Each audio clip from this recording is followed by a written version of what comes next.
महाभारत के युद्ध के बाद भगवान श्री कृष्ण और अर्जुन द्वारका लौट रहे थे, पर इस बार रथ को भगवान ने नहीं, अर्जुन ने स्वयं चलाया। द्वारका पहुंचते पहुंचते अर्जुन अत्यंत थक चुके थे। अर्जुन अतिथि गृह में चले गए और गहरी निद्रा में लीन हो गए। शाम का समय हुआ। रसोई में सुगंधित व्यंजन परोसे जा चुके थे। रुक्मिणी जी ने प्रेम पूर्वक भगवान को भोजन परोसना प्रारंभ किया और कहा, प्रभु भोजन आरंभ कीजिए। भगवान श्री कृष्ण बोले, रुक्मिणी, हमारे घर में अतिथि आए हुए हैं।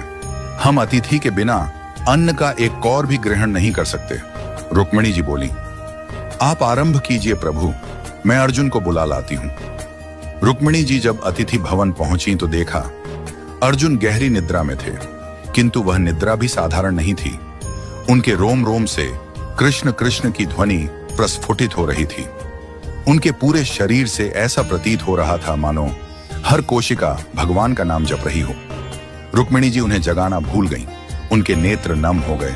वह वहीं खड़ी हो गईं और मंद मंद स्वर में ताली बजाने लगी, जैसे किसी हरि कथा में प्रेम से भीगी भक्तिन हो। उधर भगवान श्री कृष्ण ने नारद जी से कहा, नारद देखो तो सही, भोग ठंडा हो रहा है, कोई अर्जुन को बुलाकर लाए भी या नहीं।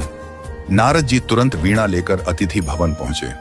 उन्होंने वहां का दृश्य देखा तो स्तब्ध रह गए। अर्जुन का रोम रोम कीर्तन कर रहा था।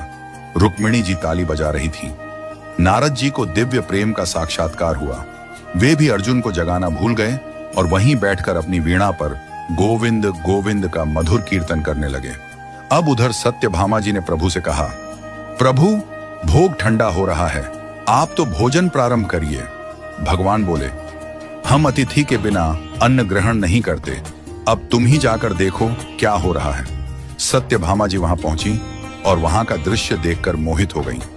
एक ओर अर्जुन का निष्कलंक भक्ति रस, दूसरी ओर रुक्मिणी जी की तालियां, तीसरी ओर नारद की वीणा, तो सत्यभामा जी भी नृत्य करने लगी। उनका मन उस भाव में इतना डूब गया कि वह भी अर्जुन को जगाना भूल गई।